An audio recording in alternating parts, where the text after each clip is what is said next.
Zinchenko, Ganax avec Gabriel Jesus, Granit Xhaka, Suisse à terre, Odegaard, oui, le but somptueux de Martin Odegaard, le coup de canon du capitaine norvégien.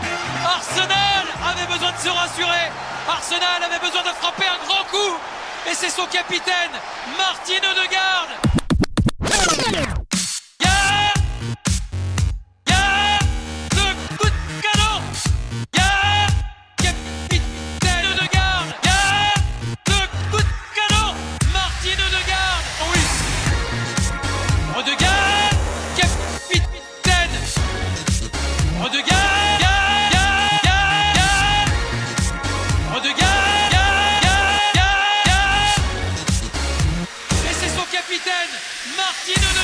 This is Arsecast Extra. Hello and welcome to another Arsecast Extra, as always, with James from Gunnerblog. James, goodly fucking morning to you. Oh, it feels good to hear those words again, Andrew. At last. At last, I know. A goodly morning. Let's savour it. We whatever happens, we won't have many between now and the end of the season. That's true. Hopefully four. Four will do. Four more would be nice. Maybe a fifth, or maybe six, actually, because let's say one after City play West Ham tonight. Mm-hmm. Tomorrow could be a goodly morning. And then maybe a goodly morning after they go to Brighton in the final week. 6 goodly mornings between now and the end of the season, and all will be well in the world. That's all we're asking for. It's not much, is it? You know, we do our bit, we try our best, and all we want in return are some goodly mornings. Look what we did for charity, Andrew. Come on. If there's someone up there looking down, we've done our best. Give us the league, for God's sake. You were there last night. I saw you saw you mention that, your return to the Emirates also sparked the return of Arsenal's winning form. And I'm not disputing that. I'm not saying you're wrong in any way. However, I think there's another factor going on here. Go on. I've changed up the mug rotation in this house. Okay. So a lot of people thought it was William Saliba's absence that was the issue. Some people suggested it might be my absence. Mm-hmm. It transpires it's all mug-based. I mean, it's probably a combination of all of those things. Sure. Equal parts? Yes. 33% each. I think so, yeah. As much as I like William Saliba, I don't want to over-egg that particular pudding. No. All season long, the morning coffee in this house has been, I make the coffee in the morning and I'll give my wife a cup of coffee in the Mikel man. In the Mikel Arteta mug, poorly drawn Arsenal. He did the one where Mikel Arteta standing there going like... The one that I always post in reply to anything that Richard Key says that might be bad about our football club. I'll always post that. So that's on one mug, and I was using a goodly morning mug. And we were winning a lot of games, and then we weren't. So I changed up yesterday morning.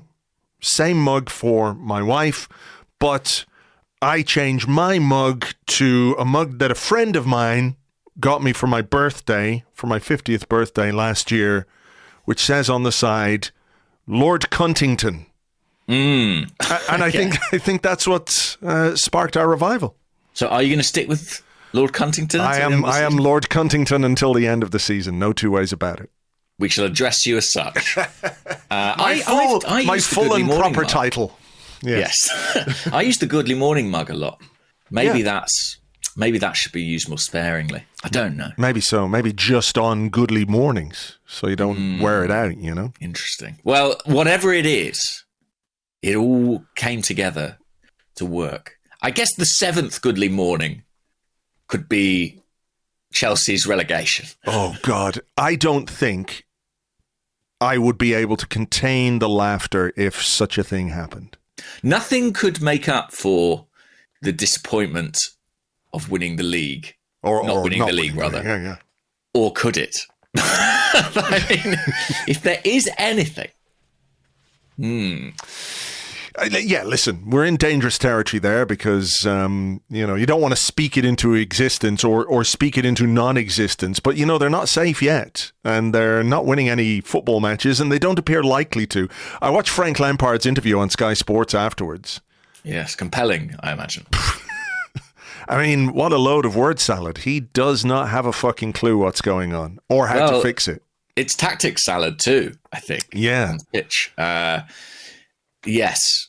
I would like to pay tribute to Tottenham and Chelsea this season, who we all worried when they sacked their underperforming managers, Antonio Conte and Graham Potter, that they might get someone in who knew what they were doing. And the two men they put in charge, Frank Lampard and who was Conte's assistant? Stellini. I mean, they have performed extraordinarily well. They have exceeded all our expectations for how bad they could possibly be. Round of applause for those guys. You're doing sterling work. Keep it up. Yeah, they are heroes of the season. Lampard, of course. He knows the club, though. He's a legend. He knows Chelsea. He knows the players. He knows the club. He knows the seats. He knows, he knows the bits in the back of the stand. He knows the corner flags very well. There isn't anything about Chelsea that Frank Lampard does not know, apart from obviously how to win a game of football. Well, I think, is it 10 games? Is it 10 defeats in all competitions now? For Chelsea?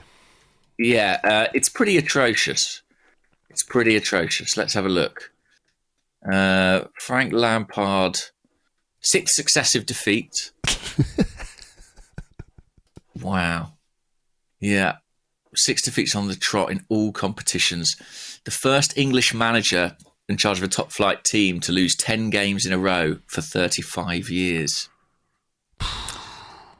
There was a stat going around last night that I sent you, and I don't know if it's true, but I don't care.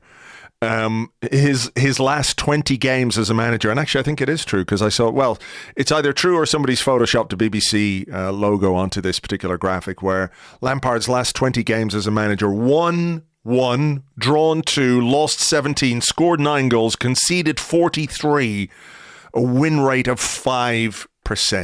I think that's correct, yeah. Obviously it takes in Everton, but all these numbers take in the end of his spell at Everton, his time at Chelsea. But, the Chelsea job, presumably he took to kind of rehabilitate his reputation. He certainly restored his reputation among the Arsenal fans. They're more convinced than ever of who and what Frank Lampard is. Well, they were singing his name last night, weren't they? They were. And I'll be honest, I hope he gets the job. Serious, all joking aside, I do hope he gets the job permanently. Correct. No joking. Completely serious. I hope he is given an 8-year contract. Yeah, I wish all the best for him. Let's put him on one of those long Chelsea contracts forever and ever. That would be lovely. I mean, he picked Pierre-Emerick Aubameyang to start up front. He put all the Chelsea names in the big Chelsea hat and pulled out 11 of them. And among them was Pierre-Emerick Aubameyang. I mean, do you think that was sort of selection based purely on narrative? 100%. There could be no other reason why. Look, Aubameyang was a good player for us. He helped us win the FA Cup, and I'll always be grateful to him for that, beating Frank Lampard's Chelsea in the final, as well as Manchester City in the semi-final. So I don't want to, do him down, but I think he's pretty much in the twilight of his career, it would be fair to say, being diplomatic.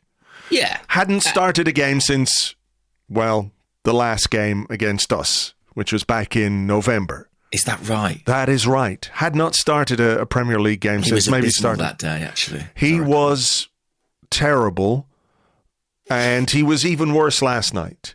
And the only possible reason that he got picked up front, when you've got players like João Felix, whatever their limitations, Havertz and Ziyech, and you've got Mudryk, the only possible reason Lampard could have had to pick him last night was because he was our player in the past, and he was banking on Well, the former player going back to hurt his old club. We've all seen how often that happens. I mean, it's beyond dense. It really is. I mean, yeah. I forgot about João Felix. What happened to João Felix? He looked really good. He is good. He is. I was looking at the bench, when the teams were out, I was going, I know Chelsea are a mess, but when you look at who they've got on the bench, it's quite not worrying, but you're going, they've got some real depth there. If they want to change things up, they can really do a lot, assuming, of course, that you've got somebody who understands football tactics and how to use players properly, which of course they don't. But, João Felix on the bench and not even coming on. Did he come on? He didn't, did he? No. Frank Lampard was asked about him on TV apparently, and he said, he has a huge talent. I really need to find a clear structure. He's not definite if you ask him where he wants to play. Maybe he's not a 9. I need a 9 for the way I want to play. Whatever his future is, I don't know that. Well, and then he went for Oba as his 9, and it worked as well as we might have hoped. And, even though you do have, whenever you come up against an ex-player, there is that nagging feeling. Sure. Like, sod's law, they're going to score. And I remember thinking that, before we went to Stamford Bridge earlier in the season. But it is very, very apparent that Pierre-Emerick Aubameyang is, I think at this level, a spent force, really. And I don't think that's a cruel thing to say, given his age and given the amazing career he'd had. But I think if you're coming up against him these days as a Premier League centre-back in your prime, you probably feel pretty at ease with that. I would say so, for sure. 9 touches before he was taken off at halftime. 4 of those touches were kickoffs. I mean... There was sort of a game behind the goal. I was sort of in the North Bank, and we sort of, for quite a lot of the first half, were under the impression that he hadn't touched the ball apart from kickoff in open play. And it sort of became a thing of like, is he going to get it? Can we stop him touching the ball in the entire game? Which was quite good fun, because I think he then eventually did have a touch, which was like a massive miscue, maybe like a step over he attempted that went out of play. Yeah. Listen, always sad when a player with positive memories at Arsenal kind of comes back and they're what can I say? Some the decisions they've made have slightly tarnished that reputation, but I enjoyed it. I enjoyed it. Nothing wrong with that. I don't think there's anything wrong with that. Part of the game. It's all part and parcel of the pantomime of football, that is for sure.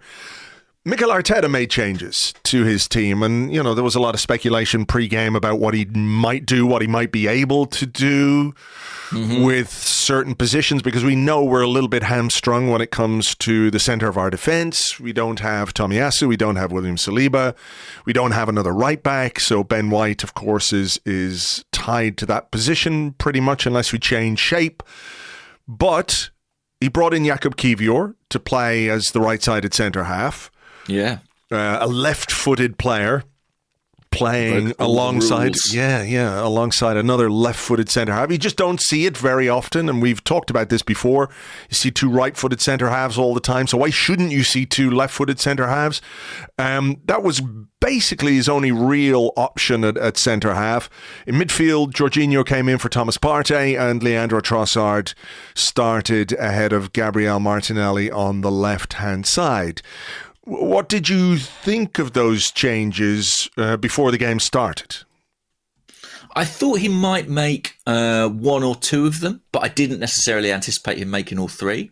Which one did you not anticipate? Kiwior as the centre half? I think so. Yeah. I think that was the biggest surprise.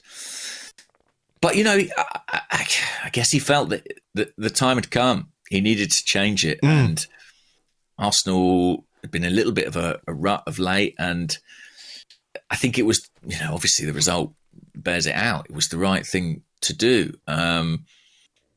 So for some people, it might feel too late. Maybe he should have made those changes a game before or a couple of games before. To be honest, I don't think he would have made them at City. I just think it was a final, essentially, and he had to pick what he felt was his best 11 on the day.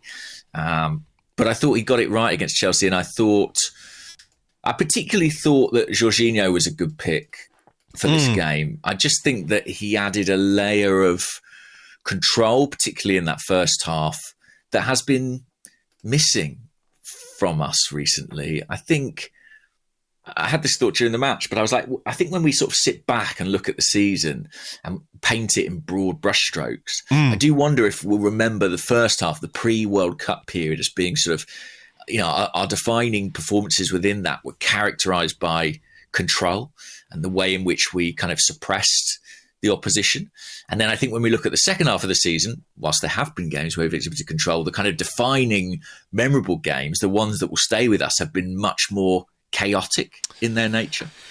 Yeah, I think that's fair. I agree with you about Jorginho in that, when you look at the stats and when you look at what we wanted him to do, I think he pretty much did everything that you could have wanted. He gave us security, a bit of stability, more passes than any other Arsenal player, more touches than any other Arsenal player. He's playing against his old club as well. So maybe there's a desire to... it's a narrative step up. Pick. It is, yeah. That's the only reason that Mikel Arteta picked him. No, I don't think that's true at all. I think Partey has gone off the boil a little bit, and bringing in Jorginho and actually just changing the dynamic of the team. I think this is a really interesting discussion, and I think I've got a question about it in part 2, so maybe we'll deal with it in that sense. But I do think, as the dust is beginning to settle on this season, still some way to go, of course, and we're hoping for the goodly mornings and all the rest of it. I think in the analysis of it, there will be something for Mikel Arteta to take from just maybe demonstrating a little bit more trust in certain players for certain games throughout the season to maintain that kind of competitive dynamic. I understand why there was a reluctance to change things at times, but also I think you have to trust the players that you've brought in. Jorginho was a signing, Trossard was a signing, Kiwior was a signing. Why have you got these players into the club? Because you believe they can be part of the future, even if, Jorginho, for example, is, a little bit of a sticking plaster because of, circumstances in midfield with injuries and all the rest of it. But, I thought he did really well. And, the control that we asserted in the early part of the game was really important because we have struggled in the opening parts of some home games or been a little bit shaky in the opening parts of home games of late. So I think it was really important that we got our foot on the ball. We were solid. We were stable.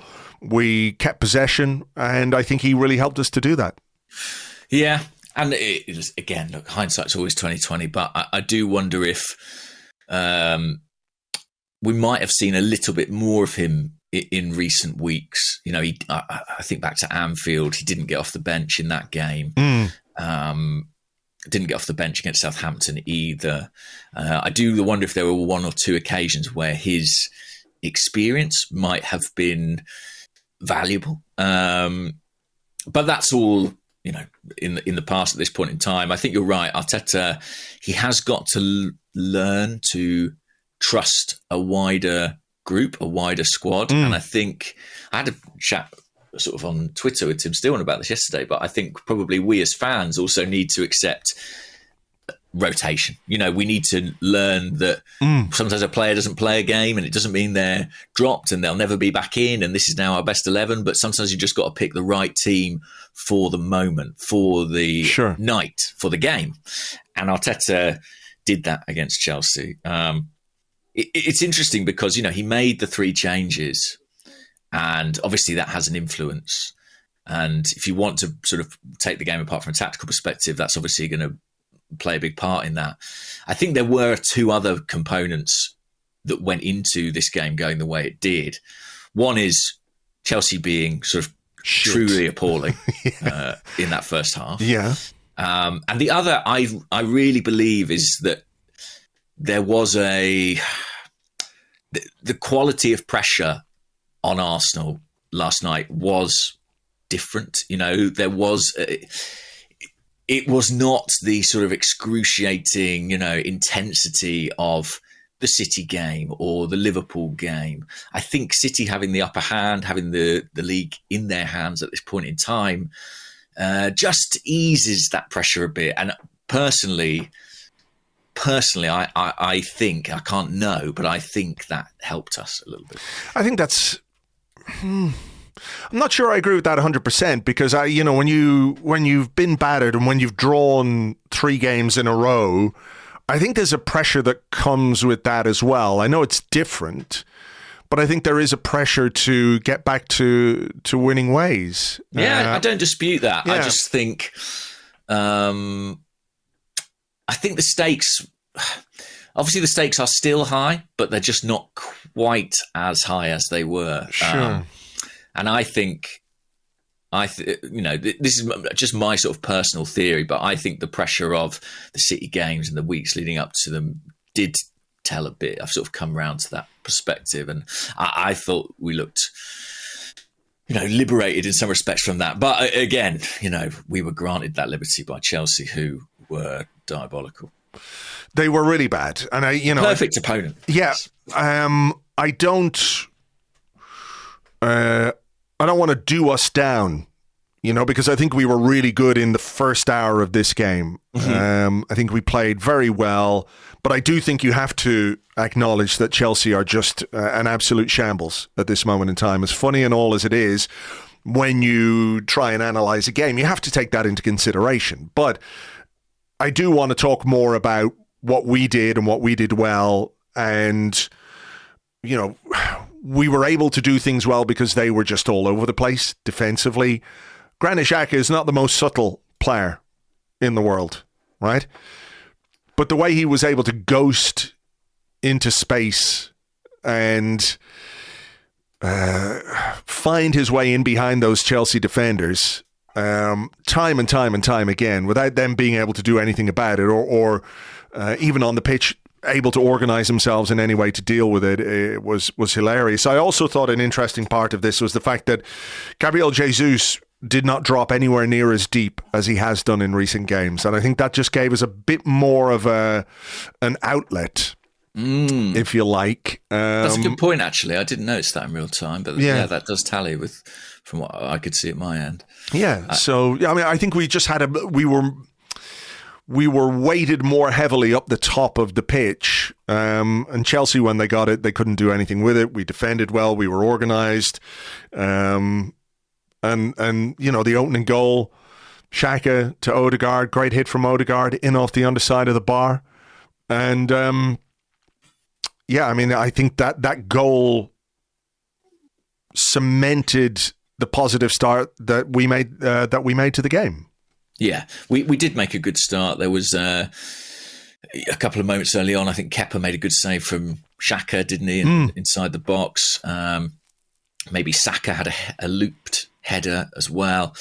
Over the course of the season, a lot of teams have caught wise to Granit Xhaka's overlapping runs into that sort of left flank space, but not so Chelsea. I think Cesar Azpilicueta had a really difficult night for them, and Xhaka looked so much more powerful and dynamic.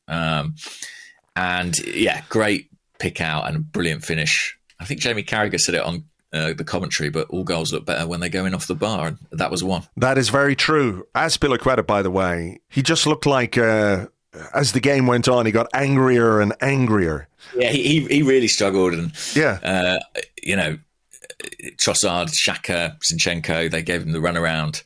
He must have been thrilled when he saw Gabriel Martinelli coming on as well, with about half an hour to go. My brother, as you know, is a Chelsea fan, and he said to me he felt like this was a bit of a sort of Gary Neville against West Brom moment for Azpilicueta. It just looked sort of spent out there. He looked like an old man who is fed up with the kids next door kicking the ball into his back garden. Yeah. And just at the end of his tether. Yeah, I think I'm not sure what his contract position is at Chelsea, but I have a suspicion he won't be there next season. I hope he is, along with Frank Lampard. Yeah, let's hope so. 8-year contract. That's it. That's it. But yeah, brilliant goal. Lovely take from Odegaard. And he did it again. He did it again, but before he did it again, we had Aaron Ramsdale to thank for making a very, very good save when Chilwell got in behind, just bumped Xhaka and ran in behind. I think it's a really, really good save from Ramsdale at a moment in the game where, given what's happened in the last couple of weeks and the goals that we have conceded, I'm not saying it would have made Chelsea brilliant or anything like that, but it would have been a really bad time to concede a goal. Obviously, would have made it 1-1 and all the rest. I mean, it's slightly redundant to say that, but I just think in the context of what's happened in the last couple of weeks, that's a very, very big save. It is, yeah. I think it would have really rocked us and maybe rocked the fans too. One thing I should have said at the top is I thought the fans were excellent last night. Arriving at the ground off the disappointment of City. I know it's still theoretically all to play for, but I did wonder if it might be a little bit more subdued, a little bit more somber. I didn't get that feeling at all. I think from before kickoff, maybe helped by the fact it was a night game as well, people were just really engaged, really up for it. And that continued. I think obviously it was a really enjoyable first half, which kind of added fuel to that fire. But I thought the Arsenal supporters were in tremendous voice last night. And yeah, it might have quieted them a bit had Chilwell put that away. So a good save and an important moment. And another moment before the goal that I haven't seen again, so you'll have to tell me, is should we have had a penalty for a handball? I mean, it's definitely a handball. He's sort of turning away and his arm is a little bit out, whether it's the motion of him turning or whatever it is. It's not like he stuck his arm out, but his arm is slightly out as he's turning. He has arms. Yeah. But I did, and the ball hits them. And I just don't know anymore what is and what isn't, because each referee and each VAR official appears to have their own version of what's handball and what isn't. It didn't seem to me that much different from the one we got against West Ham, which was a penalty. This one wasn't. I mean, slight cliche, but you've seen them given.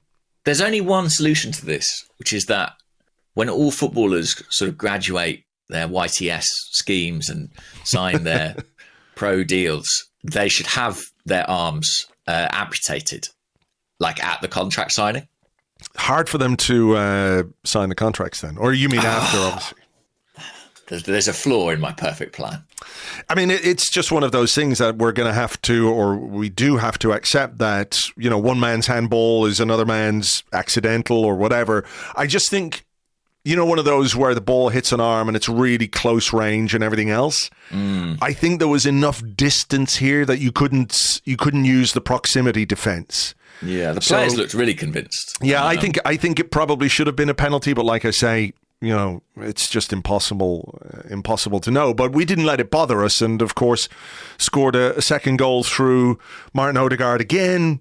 I mean, his movement is sharp. Raheem Sterling is, I don't know what he's doing. It's quite fun to watch that, though, isn't it? Like Sterling's sort of, it's like watching Jaws or something, and Sterling's like, all's fine. In the water of the penalty area, and Odegaard's just there lurking on his shoulder, and then he sweeps in. I mean, it's true. The only thing is he didn't bite him and his inflatable raft into a million smithereens. But again, look, when we're thinking about ways that we can improve this team, chomping the opposition players to death in a bloody mess in the penalty box is something I think we can do better, and I'm sure Mikel Arteta is. Odegaard's added goals to his game. Now for the chomping. More teeth. Next season, what do we want to see from Martin Odegaard? Goals, assists, and evisceration. Luis Suarez has been brought in as a special coach to work with Martin Odegaard on his chomping skills. Listen, a really nice goal. Xhaka did well again. Yeah. It's not just a hit and hope from the sides, is it? He picks Odegaard's run out. Yeah, he does. Meets it with a nice finish. Goes to the opposite corner this time. 14 goals, is that right? 14 goals, 8 assists in the Premier League this season. Wow, that's really outstanding, isn't it? I think for any player, but especially for him, a guy who's sort of not hugely demonstrated that level of goal scoring in the past. It's It's really good. It really is impressive. It's a step forward. He had a good season at Real Sociedad where he did score quite a lot of goals, and I think he demonstrated the ability. I mean, look, his technical ability in and around the box and in the final third is unquestionable, and I think there is now more confidence. He did talk about how Mikel Arteta wanted him to get into positions in the penalty box more often. And, you can think back, and I can think of Martin Odegaard in similar positions to the ones from which he scored yesterday in the past, without the same composure. Leaning back on them, putting them over the bar. Even this season, there was one, wasn't there, in the Aston Villa game where he put it wide, and that sort of haunted face where he thought, oh my God, I've blown the chance to win the game. And of course, we have to thank the back of Emi Martinez's head for his fantastic contribution. But, in general, there is much more composure. He's more confident in his finishing.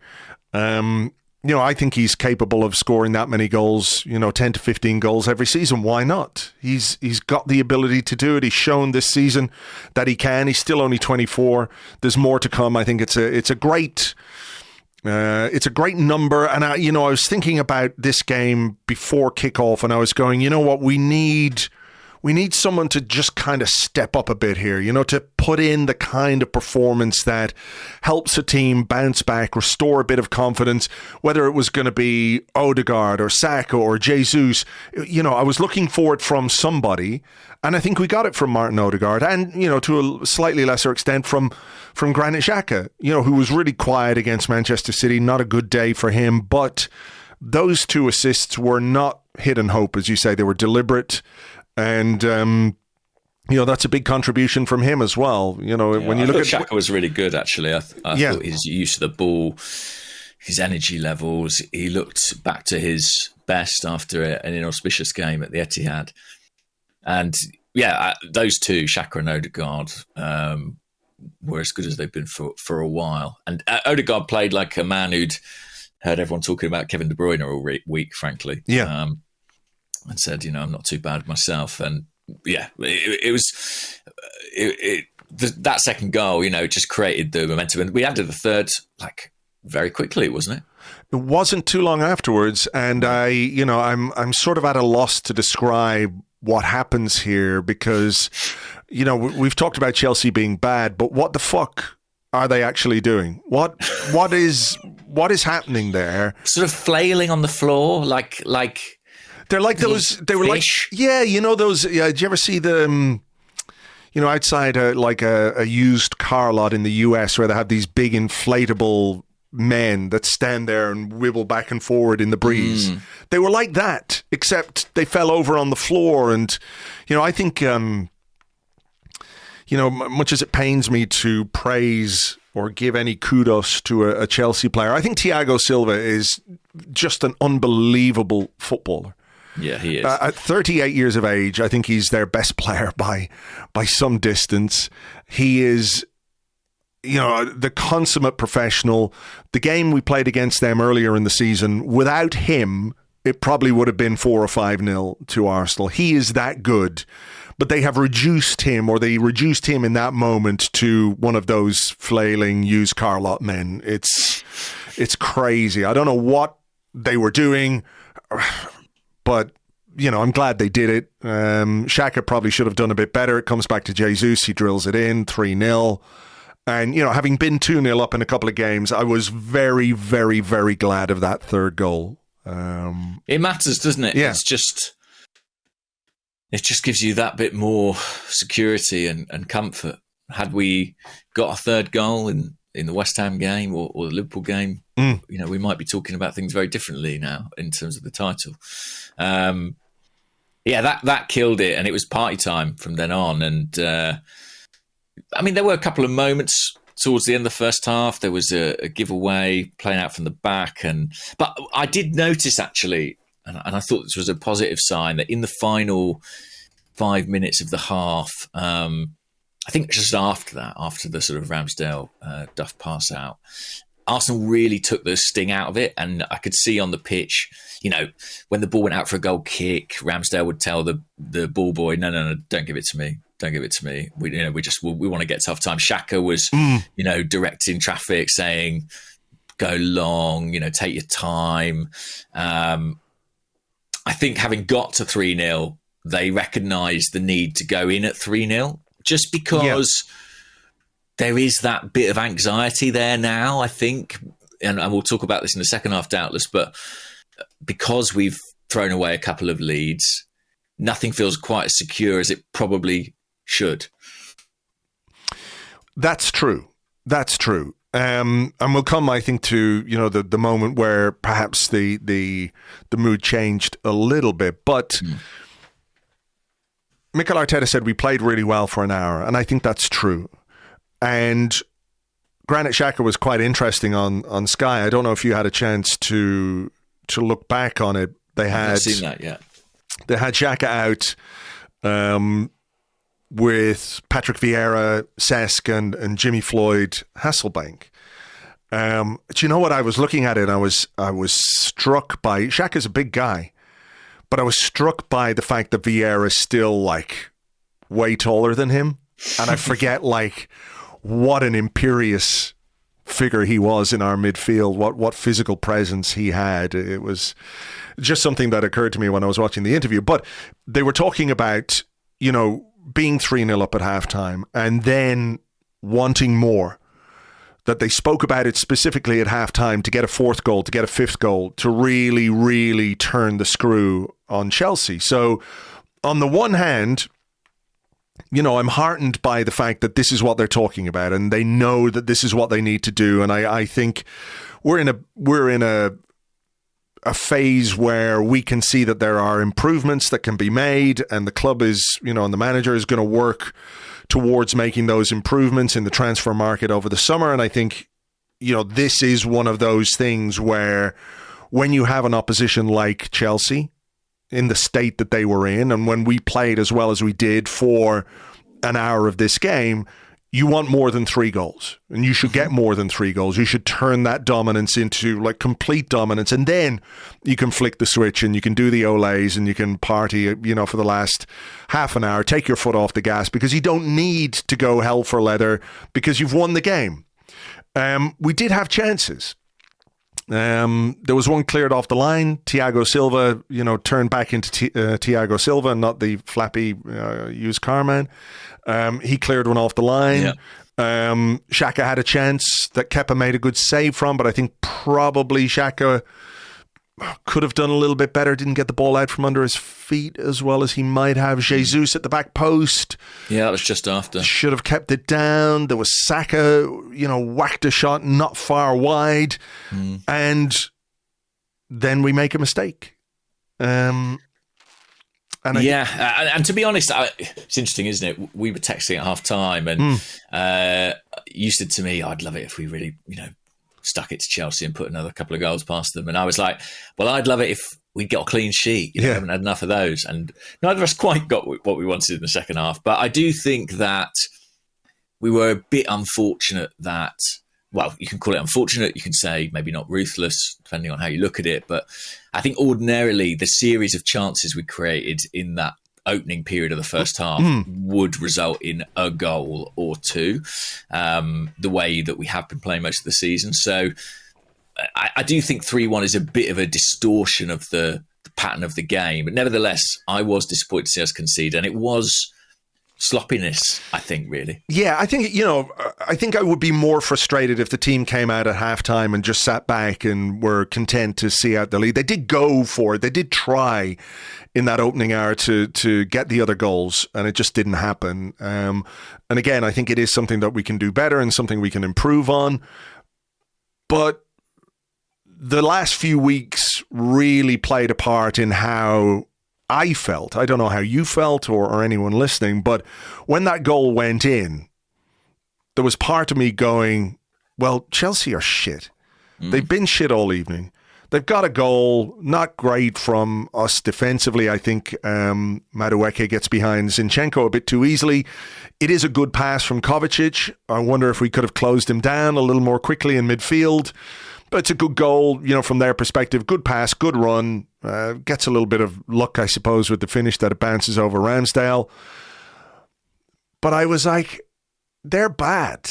But I still feel bit on edge here now because another mistake or another goal or a set piece or something, it's 3-2, and then I don't want to have to deal with that at all. No, not at all. Yeah, and I do think what we've been through in the last few weeks and how we've let Leeds slip very much informed how I was feeling about that. Even the logical part of me was going, Chelsea are garbage. And we've been on top, and we're more than capable of dealing with them. At the same time, I had some flutters, if you like. Yeah, and I think that's completely understandable. And the problem is these things are sort of self-fulfilling. I mean, if you're feeling that, I think the extreme likelihood is our own players are at least conscious of it as a possibility or an anxiety. And surely Frank Lampard, maybe not Frank Lampard because he doesn't seem to know what to say in a dressing room, but any manager worth his salt, let's say, would have been saying to Chelsea at half-time, well, if we get one here, believe, because Arsenal have shown a capacity to crumble, to let Leeds go. Yeah. So that dynamic is present on the pitch and in the stadium. We're all feeling it, players, fans alike, and also you guys watching at home. So I had the same worries and concerns. And I think, I think I probably over-worried. Do you know what I mean? I think I was probably more anxious than is necessary. But I think given the trauma of the last few weeks, that's understandable. By the way, just on the goal, I think it's a good pass and, fair enough run. But I think if we're going to, we talked about Raheem Sterling's defending against Martin Odegaard. I do think that was quite bad from Zinchenko. No, I agree. And, I think Gabriel... and Ramsdale, if you watch as soon as the ball hits the net, I think let him know about it in a pretty clear way. But I think it's we may have questions about this, but he's such a fascinating player because you do sort of take the rough with the smooth to an extent. Yeah. I think we do have questions, so we might leave that part of it. We did make some changes. Martinelli came on, Reece Nelson came on for Bukayo Saka. I wonder if we were slightly inhibited by the fact that we conceded a goal, where we didn't necessarily want to go and have a real pop, because this has happened before in recent weeks. We've been 3-0 up. We were 3-0 up against Leeds. 3-0 up against Crystal Palace. They got one back and we managed to get a fourth goal in both of those games. I just felt like maybe in this one we didn't quite push as hard as we did in those previous games, maybe because of what's happened. But, in the end, I don't think Chelsea threatened particularly. There were a couple of set pieces towards the end, but that was really about it. And I think... Nobody wanted 3-2 is basically, I think, the explanation. Yeah. I think Arteta and the players were just like 3-2, given what we've been through in recent weeks, is sort of unconscionable. So did I make up a word there? Let's move past it. Yeah, let's go. I think you're right to say that the 3-1 is a slight distortion of the I mean, it looks... We had 10 shots on target, Yeah. The Chelsea fans aren't having Kepa at all. Right. But I thought he made a couple of decent saves, actually. I don't think he was necessarily at fault for any of the goals. There was that Saka header. Problem. No, he was definitely not their problem. I mean, he's not brilliant or anything, but that wasn't the issue on the night. And look, again, I think it was important from our perspective, given the game that we've got on Sunday, that we sort of lit the paper, what do you call it? The fucking touch paper. Yeah. Just gave ourselves a bit of spark. I think we were more solid. The one goal against is a bit of an annoying one because we don't keep enough clean sheets and haven't kept enough clean sheets at home. But I think we were by a country mile the team that deserved the points. There can be no question that Chelsea deserved anything from this game other than an even bigger pasting than they actually got. We desperately needed a win, and we got a convincing win. So I think we've got to be pretty satisfied with that. We go to St James's Park for a very tough game in substantially better shape than we were coming off the City match. At least from a confidence point of view. We've got some questions about the team, given that there might be an injury worry or two along the way, but we can deal with those in part two. Is there anything else from last night you want to touch on before we take a break? I don't think so, especially. No, I think it was interesting to see Mudryk, wasn't it? Come on. I actually got a question about him, so maybe we'll deal with that in part two. Okay. I think that's it. I was just glad we beat this Chelsea. You know, I have sort of really sort of niggling memories of bad big teams coming to us in the past, like David Moyes' United, and us sort of letting them off the hook. You know, the bad versions of United, the odd bad version of Chelsea, bad versions of Spurs, where we've sort of not punished them for it. And although the scoreline could have been even more heavy, you know, more in our favour, in that first half, we really let them have it. I was glad about that. Yeah, that's, I was slightly worried by the fact that they hadn't won any games for so long that I was like, will this be the one where you go, well, Chelsea haven't won, blah, blah, blah, isn't it typical of Arsenal? I bemoaned, and I think you did too, the fact that we didn't get to play Frank Lampard's Everton earlier in the season because of the fixture disruption, right? Yeah. And they brought in Sean Dyche, and we know what happened there. So I am glad that we got to play Frank Lampard's Chelsea, and we dealt with Frank Lampard's Chelsea in the way that we did. So that slightly makes up for that. It does. All right. Let's take a little break here. We'll come back with your questions and more in part two right after this.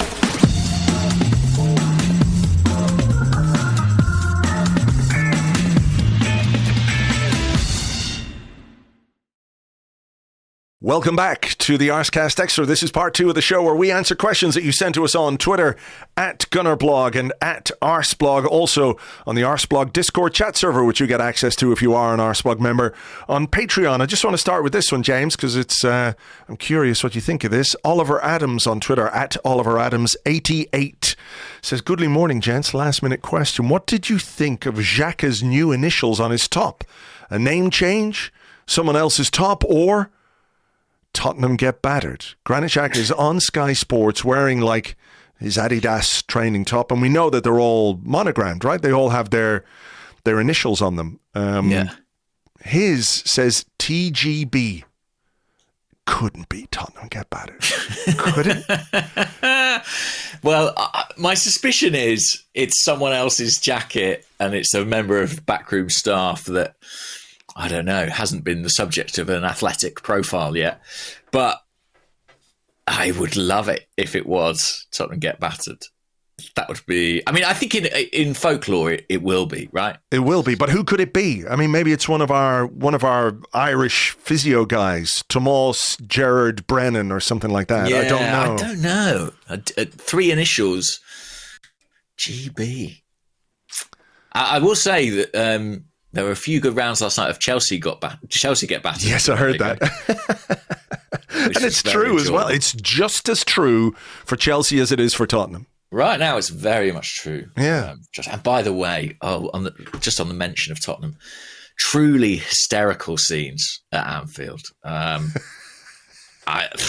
Extraordinary. They never fail to raise a smile. It's unbelievable. We did the 30 for our Patreon members, and basically the first 22 minutes are us laughing at Tottenham. Because what else can you do? What else can you do? Just perfect. I mean, couldn't script it. The guy, why me? That guy. But yeah, maybe it is Tottenham get battered everywhere they go. Maybe all the players should wear that. Yeah, That's it. Maybe it's a good luck charm. Who knows? If anyone knows if it's someone else's jacket or if it is Xhaka actually just, throwing shade at Tottenham via Adidas leisure wear, please let us know. I'd like to know. Okay, I mentioned we had some questions about Zinchenko. Yes. So Danny Banny on the Discord says, do you think Zinchenko's defensive lapses could be a big problem moving forward next season? He's so integral to our style. But when we haven't played so well, he seems to get exposed a lot. And then similarly, JMark91 said, good morning, gents. Do you think we need to go with a different left-back option on Sunday? Zinchenko looked good in possession at times, but even against this poor Chelsea side, his concentration was off at many points in the second half. I mean, it is a bit of a recurring theme. I think it's a fact of who he is. I think that's true. Yeah, I think it's kind of fundamental that you have to, I'm not saying you have to accept it, but I think this is part of who he is. He's not really a natural defender. Like he's played, I know he played there for Man City, he plays there for us, but, most of his career he's playing in as a midfielder or a number 10 because his technical ability is just off the charts. And on days where you control a football match, and he is absolutely crucial to that, there's so much upside to him. But moments like the one against Chelsea last night, there was, the Liverpool one where I think he's just a little bit unlucky in that he gets nutmegged. But there have been a few of these throughout the season where we haven't been punished. And we've been punished by a couple of them of late. I don't know what you do because, you can always say he could do better in those circumstances. I presume the coaching staff will be sitting down with him and, going over things where he can improve and be a little more aware and everything else. Do I think we should go with a different left-back option on Sunday? This is complicated because we don't quite know what's going to happen with the centre of our defence, and I've got a question about that as well. True. It's trying to find that balance between how you might negate Newcastle by controlling possession via or against the space that Newcastle can run into because they are a very, very athletic team, right? They're quick and they're powerful and they love to run in those channels. Mm-hmm. So I don't quite know what Mikel Arteta will do in that sense, to be honest. But I think Zinchenko can also do a little bit better with some of the defensive moments. I think he's experienced enough and understands the position well enough to be able to do better in certain circumstances. That's true, although I suppose as a counter to that, I'd offer he's an experienced player, but in left-back terms, he's relatively junior. Like, your average Premier League left-back has been playing that position probably since their mid-teens, whereas he has come to it late. So perhaps there is still the capacity to improve on the defensive side. But I do come back to this feeling that it is kind of who he is, and it's the trade-off that you have to make if you pick him in that position. And I think that he, what Mikel Arteta is weighing up is this guy a net positive for the team? And I think for a team, heading into the season where we're looking to qualify for the Champions League, is he a net positive? Absolutely. I think what he offers in terms of possession and control, I think second only to Jorginho for passes yesterday. And it's often the case that he's right up there. I think it is worth it, but he's not perfect. He does have a vulnerability, and it's an equation that Arteta's like weighing up all the time. At the moment, I'm with him. I think he is worth that risk, but in the biggest, tightest of games, it's a little bit tougher to say. Yeah, I think that Tierney and Zinchenko are so different that currently swapping one in, I almost feel is too disruptive. That's sort of my gut on it. Yeah, I mean we've had the discussion, about Tierney, who I think is obviously I think he's a better defender than Zinchenko, but Tierney doesn't allow you to control the game via midfield the way that Zinchenko does. And I'm fascinated to see what Arteta's going to do on Sunday, and how he picks his team for this. My gut feeling is that Zinchenko, if it's a back four, Zinchenko will start at left back, because of how we can try and hurt Newcastle via what we do with the ball, rather than just trying to defend against the way they're going to run at us. But we did have a couple of questions. Let me just see if I can find this one here. It's sort of along these lines. Mary had a little Ramsdale. He said, I've just watched some bloke on YouTube, On the Wiffle by Jamie McNicholas or something. He says, I was interested by his suggestion that we should forget about having a first 11 and instead use the best 11 for a specific game. Can you ever see Mikel Arteta doing that on a regular basis, or will he always have his main men who play every match when fit? And this kind of comes back to what I was talking about in the first half of the show, about mixing things up, changing or keeping focus by making one or two changes for games. And in particular in the light of the Manchester City game, where I think on one hand you can say, well, look, they were very good on the night. We were not ourselves on the night. But did we play into their hands kind of by not doing anything different? Or certainly not changing something when it became very obvious what City were doing in that game.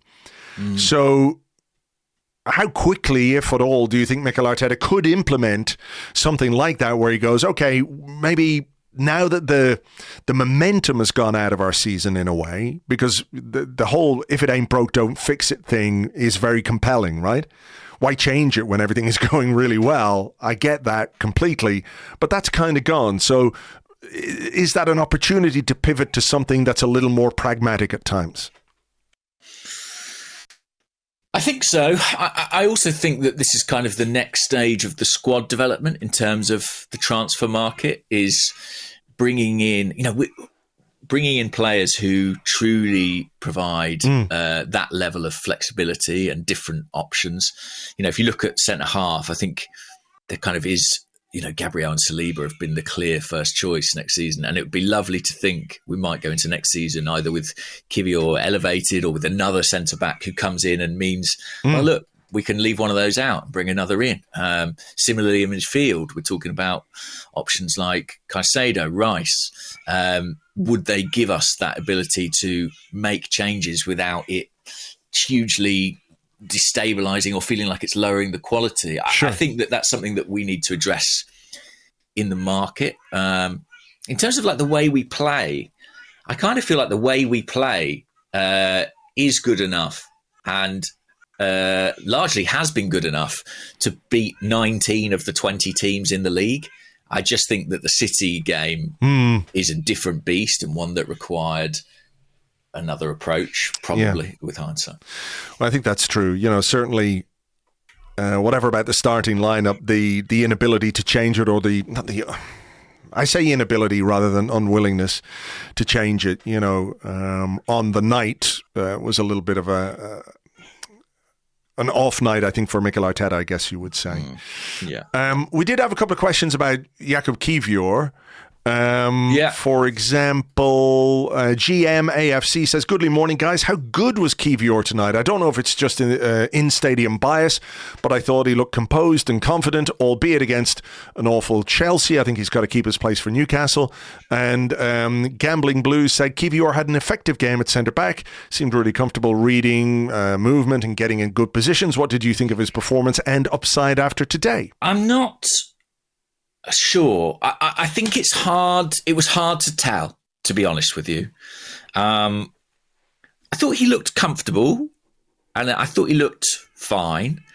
I think that people are really desperate for a change at the back there, and he's a new signing and there's goodwill and all those things. I don't really think we saw him tested in any serious way from a defensive perspective. So I find it a little bit hard to assess, but I don't think he was a problem for us in possession. I thought that we built up a lot of the time with a 3, with Gabriel to his left and White to his right. So, although he's a left footer, he was playing in central spaces a lot of the time. And yeah, I thought he did okay. Yeah. It wasn't such a great performance that I was like, well, he should have immediately started a month ago. But I think it was time to try something different. Yes. And I think he did enough to keep his place. What do you think? I agree with that. It's too small a sample size against too terrible a team to make any definitive judgments about him. But, there's a reason we paid reasonably big money for him in January. He's playing on the wrong side, I guess you would say, for him. So there's that to take into account as well in terms of how composed he was and how well he did, because, he's played, he plays as a left back. He plays as a left-sided centre-half. I don't know how many games he's played as a right-sided centre-half. But, I think he did well. Yeah. The other thing to say, by the way, just on the positions is that although he played centre-back in Slovakia, quite a lot of his time in Serie A, I played in holding midfield as well. So, at the top level as a centre half, he's relatively raw. But there's clearly talent there. That's not really what I'm debating. I have enough faith in Arsenal's talent identification that I think they wouldn't have gone out and spent 20 million on a guy who can't play. And, plenty of clips you can watch of him and moments you can see he's got technical assurance, he's got quality on the ball, he's got size. I think he did absolutely fine, and I would probably keep him in there now on the assumption that Gabriel is fit, of course. Yes, so we had a question on that as well. Sorry to keep asking questions. I'll give you your go now in a minute. But Cartoon Steve Bold, who's at Cartoon Bold, he said, if Gabriel is out and Holding has to come in, which is basically the only the other central defender that we have, beyond shaking things up in terms of shape, maybe, he said, would you, 1, keep Jorginho in and risk him being isolated if and when the defensive line drops back, 2, swap Partey in to try and make up for that, or 3, change the shape to give better cover in central midfield? I think if Gabriel is out, that is a big blow for Sunday, considering the options that we have available to us. It is, yeah. And, I think I feel a lot better about Kiwior with Gabriel next to him. He seemed to get hurt when Chelsea scored, right? He was down for quite a long time, I think. Yeah. And then sort of tried to play through it. He was up and down all night, wasn't he? Yeah, it didn't look comfortable. But he's a very tough guy who plays a lot of minutes. It will need to be a serious injury, I think, to stop him playing at St James's Park. I think we desperately need him. You spoke about how physical Newcastle can be. And I think he's one of the guys in this team who can really live with that. If he's not, I think almost all the options are sort of a heavy compromise. They're all less than ideal. I do think that one of the questions there was about Jorginho. Should he play? I think that's a really interesting one because as I said, I think he was good against Chelsea. But you look at the Newcastle midfield, the physical profile, people like Joe Willock, who obviously we know really well, Joe Linton, their ability to run through people is a big part of their threat. And I suppose with Jorginho, as with Zinchenko, Arteta's weighing up that thing of like, well, is his quality on the ball and in possession going to be a net positive on the day for us or not? I mean, do you have a feeling on that one? I mean, on paper, I think Partey is better suited to the kind of threat that Newcastle pose. I agree with that. I do agree with that. But I think Partey has been, off form. Yeah, he has been in the last couple of weeks. Whether a game on the bench will have, sparked him back into life, I just think that it is a tough one, because I spoke in the first half about how Jorginho gave us control and everything else, which he did. But Newcastle are going to be... This is going to be like a fucking 100-mile-an-hour game on Sunday. They've got it all. They're close now to the Champions League, and it's huge for them. It's a huge game for both clubs. This is a real top of the table, fucking important game for both clubs for various reasons. And I think Newcastle will be slightly buoyed by what happened last season. How did they beat us? They played at 1 trillion miles an hour, and we had no legs. And it worked for them. And I think that is going to be their approach again. I think they've improved on a technical level as well since then. So it's going to be... They're battering teams as well. They in the last month they beat Everton 4-1 away, Spurs 6-1 at home. 5-1 away at West Ham. They're scoring a lot of goals. Yeah. And we've been conceding a lot of goals. This could be, the odd goal in 7 that wins a game like this. Yeah, it really could. A classic. Really remember the Liverpool Newcastle games of the past, the 4-3s, those kind of games.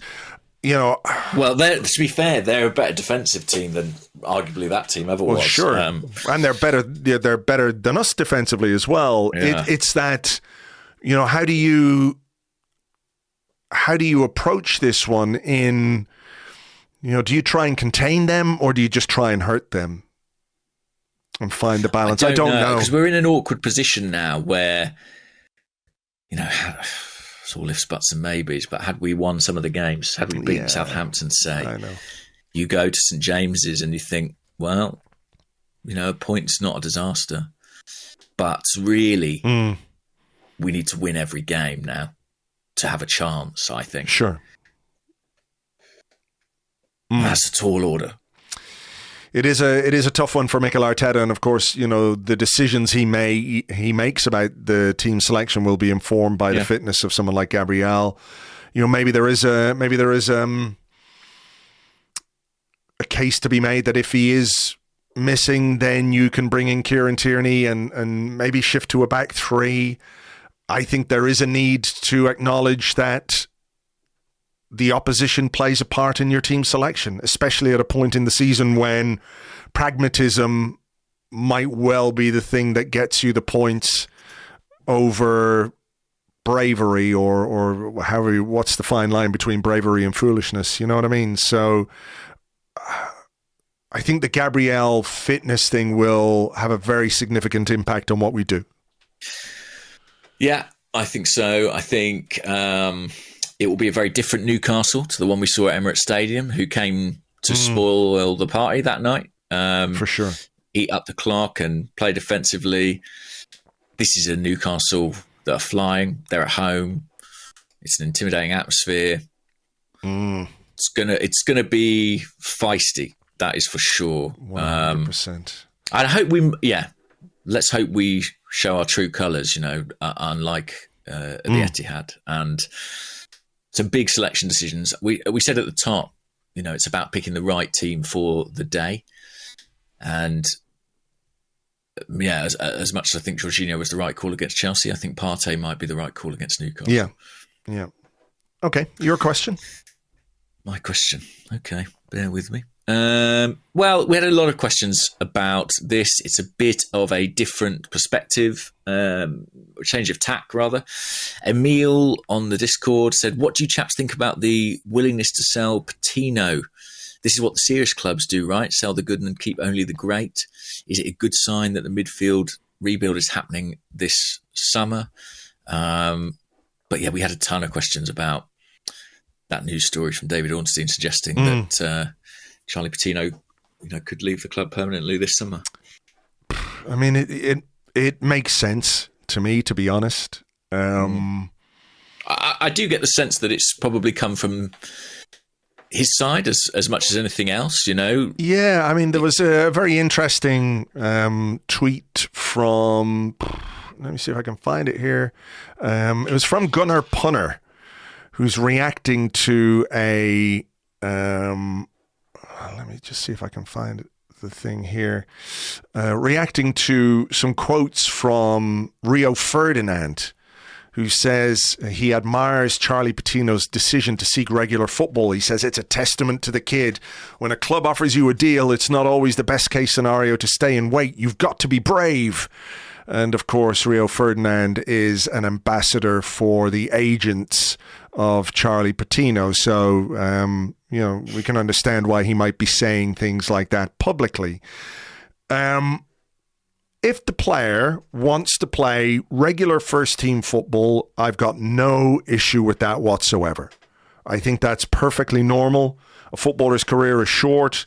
The quicker you can be a first-team regular somewhere, the better, right? Mm-hmm. So I've got no issue with that. The question then is Charlie Patino ready to play regular first-team football for this Arsenal team that is going to be in the Champions League next season? I don't think so. He's done all right at Blackpool. I think he's still developing. He could turn into be, a really good player, but he's still 19 years of age. And I think what happens is as your level increases, it becomes more difficult to bring through players from your academy, young players, unless they are absolutely exceptional. Ready to go at 19 years of age or 20 years of age. You're talking like diamonds. The creme de la creme of your academy is what will break through when your team is good again and getting better. And, ask any Arsenal fan listening to this. As much as we all love our academy and love the players coming through, would you rather we signed Declan Rice and Moises Caicedo, or gave Charlie Patino a chance to demonstrate that he was ready? And I think if you're talking about ambition, if you're talking about pushing on, if you're talking about raising the level again and again and again, there's only one answer there.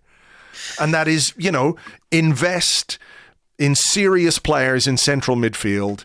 And if Charlie Patino goes on and has a great career, best of luck to him. But right now, I don't think he's ready to play first-team football for Arsenal. And if he wants to play first-team football and Arsenal are willing to let him go, then there's only one real option. Yeah, I think that's right. I think Charlie, in this case, is a bit of a victim of Arsenal's success. Yeah. He was born in 2003. If he'd been born in 2000, 2001, and come through a few years ago when we were in the doldrums, he might well have made the breakthrough. But the team are now competing at the sharp end of domestic and next season, hopefully, European football. It is going to be that much harder for these young players to break through. And as much as we love seeing an academy player in Arsenal colours, it's right. That's where we are now. I think Charlie Patino is probably going to be a very good player. Mm-hmm.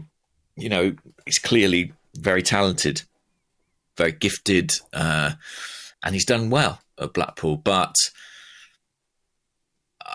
I think that really where this has come from is him wanting to feel like he's a big part of Mikel Arteta's plans. And to be honest, the signals were sent last summer when he wasn't taken on the tour of the US. Shortly after that, he joined Blackpool on loan. That the club took up an extra year trigger on his deal just before January, but they didn't enter any negotiations about a new contract at that time. They just, pressed the button that they had to extend him by a year. So there haven't really been significant overtures from Arsenal sort of to him during this loan spell to say, you're a big part of the plans, we see you've got a space for you. And I think it's probably the case that he's thinking, well, the best thing for my development is for me to continue playing. And I think that's absolutely fair enough and probably the right thing for all parties. I just hope Arsenal strike a deal that protects them. Well, yeah, this is what I was going to say. You know, I would trust Mikel Arteta's judgment on, you know, a player's potential and his readiness. So, you know, on that basis, if he's willing to let Patino go, you know, I would trust him on that. But what I think we need to see is a deal that reflects, you know, our status. We've spoken multiple times about how well Liverpool have sold players who were on the fringes of their team, if at all, players who barely even played for them, but they sold them because the stature of the club or the level of the club was at a point where there was a trust in, you know, the quality of the player that was being produced that came that close to get to a Liverpool team. So I think we need to see Arsenal, you know, get a good price, you know, put in a clause or two, whether it's a buyback clause or a sell-on clause, you know, that could generate us more money down the line if and when Patino develops even further. So, yeah, that's it. Make sure you do a deal that protects you against, you know, future possibilities. And if that's the case, and we do bring in top-class central midfield player, I don't think, or two, I don't think anyone will have any real complaints. Let me ask you this one then, because it kind of follows on a bit from John Bridgen, who's at Briggy Smalls. And he says, does the club's reported interest in Rice, Mason Mount, Mark Gahey suggest that the writing is on the wall for holding Smith Rowe and others like Nelson or Reece Nelson or Eddie Nketiah, considering the club's need to A, upgrade and B, comply with quotas for homegrown players next season? I mean, yes. Yeah. Well, I don't know about the writing being on the wall, but I do know that the homegrown status of players is a factor in some of Arsenal's plans for the summer. I know it's something they look at. To be honest, I think they always look at it because it's valuable, right? If you can fill a squad position with someone who meets the homegrown quota, then you're kind of solving two problems at once. And I do think that Arteta has a predilection for Premier League players, and I think he believes too that there's a value in English players in the team. And I think his business to this point shows that. But I know it's something Arsenal are thinking about in terms of compiling their targets for the summer, which suggests they expect one or two of those currently qualified players to leave. Yeah. So yeah, I think it's going to be part of it. Yeah, I think there will be homegrown players joining the club this summer. All right. Yeah. I mean, it makes sense. So it does make sense. I mean, it's the rules, right? Yeah. You know, you've got to look after it. And yeah, we're not Man City. We can't just go around breaking rules flagrantly or anything like that. Well, no, and previously, I know. You know, if we were 8th or so, maybe we'd say, well, that's fine. We'll just give one of those spots to Charlie Patino. But we're not in that position anymore, you know? Yeah. So we can't meet the quota with a bunch of academy guys that we can't trust in the Champions League. We have to have a competitive squad. I thought this was an interesting question. Alistair Wood, Sam Dean floated this on Twitter last night and got absolutely pilloried, but Ali's asked the same question this morning. Goodly morning, chaps. If Chelsea would sell for 50 million, would you sign Mudryk off them this summer?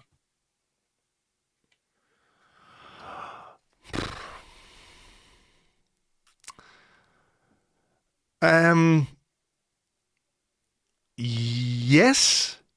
I would too. I would, only because we were prepared to go a lot higher for that, higher than that for him in January. So we've got a player that we wanted for less than we thought we were going to have to pay, and yeah, I mean that would seem like a good deal. He obviously hasn't done very much at Chelsea, but I think it is. I think in part anyway, it's because of just what a fucking shit show it is there, and what a mess that club is. And he didn't want to go there. Yeah, he didn't. So, that would be a good deal based on what we were prepared to do earlier. So yeah, I would. Yeah, I would too. I don't know if it's just sort of one of those statistical quirks. It was all up the other end from me, so I didn't get a great view of it. But I did notice that he created 3 chances last night, which was the highest of any player in the game in a short time on the field. Yeah, he looked lively, didn't he? He ran around a bit, and he's quick and everything else. I think Ben White relished it a bit. I think he was like, he likes a duel, Ben White, and I think they had a decent tussle on that flank. He's still, what was always said about him is he's super raw, but the raw material you're working with is very exciting. It's, it almost reminds me of Walcott. There's this sort of athletic potential, and can it be harnessed? And there's going to be moments where it looks all wrong, and then other times where it's absolutely devastating. I don't think that's going to... No chance that will actually happen, but in that sort of hypothetical sense... Yeah, I would do it. And part of the reason I would do it is that I think that we do need... The reason we went so hard for him is that Mikel Arteta, I think, feels or knows that we need a true alternative to Martinelli, and maybe particularly Bukayo Saka. A flyer. We need an absolute flyer. Yeah. And Trossard's great, but he's actually not that player quite. No, he's not. And I do think that is a weapon that we can use going forward. We're not a slow team, but we don't have that flyer, as you say, that guy who can actually just fucking whistle past people. So that would be great. And yeah, I would do that deal.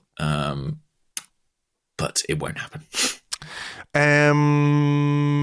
Where are we? Can I just do this one quickly? Yeah, it's not actually a question, but it's well, I guess it is a question. It's from JM Gunner 87. I really enjoyed it. He said, had an incredibly vivid dream last night where Alex Lacazette re-signed for Arsenal to play as a right-sided centre-back. He also changed the name on his shirt to Janet. Can you help make sense of this, as I'm feeling somewhat vulnerable this morning and tempted to seek help? Janet Lacazette. Yeah. I prefer to go by Janet these days.